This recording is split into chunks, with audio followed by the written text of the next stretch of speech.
আর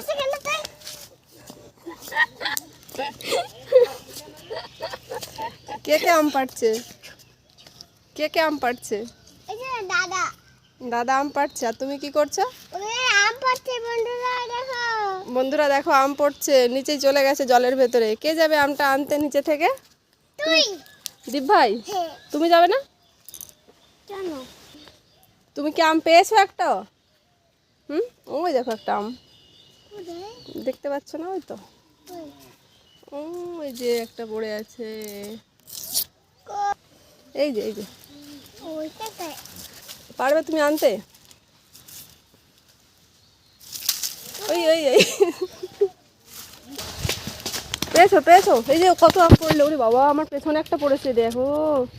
আমি তো ভয় পেয়ে গেছি।